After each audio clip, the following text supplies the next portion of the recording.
सैयदना यहया बिन सैयदना ज़करिया अलैहिस्सलाम जब नमाज के लिए खड़े होते तो इस कदर रोते कि आपके साथ दरख्त और ढेले पत्थर ये भी रोने लगते। आपको इस तरह बेतहाशा रोता देखकर हजरत सैयदना ज़करिया अला नबीना अलैहिस्सलाम पर भी गिरिया तारी हो जाता, वो रोते रोते बेहोश हो जाते। सैयदना यहया अला नबीना अलैहिस्सलाम मुसलसल रोते रहते, यहाँ तक के आंसुओं ने आपके रुखसारे और अनवार के गोश्त को फाड़ दिया और देखने वालों को आपकी दाढ़ें नजर आने लगी। तो आपकी वालिदा माजिदा ने फरमाया, अगर तुम कहो तो मैं कोई ऐसी चीज बनाऊं जिसकी वजह से आपकी दाढ़ें लोगों को नजर ना आए। आपने इजाजत दे दी, हत्ता कि उन्होंने निम्दे के एक टुकड़े को दोहरा करके आपके गालों पर चिपटा दिया।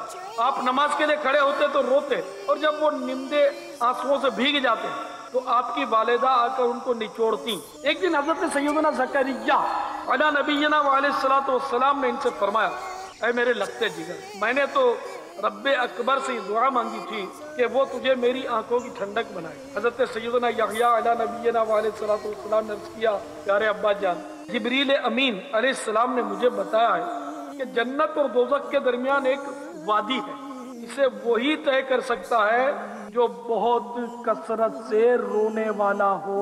हजरत सैयदना ज़करिया अला नबीना अलैहिस्सलाम ने फरमाया, बेटे रो मेरे प्यारे प्यारे और मीठे मीठे इस्लामी भाइयों। हजरत यहया अला नबीना अलैहिस्सलाम अल्लाह के खौफ से बहुत ज्यादा रोया करते थे, और एक हम हैं कि हम मतलब सरतापा गफलत में डूबे हुए, हमें माअज़ल्लाह बुरे खात्मे का ना ही खौफ हम में नजर आ रहा है, ना अपने गुनाहों पर हमें नदामत का एहसास है।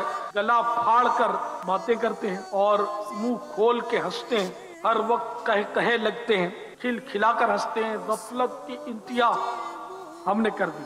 रोने वाली आंखें मांगो, रोना सबका काम नहीं। रोने वाली आंखें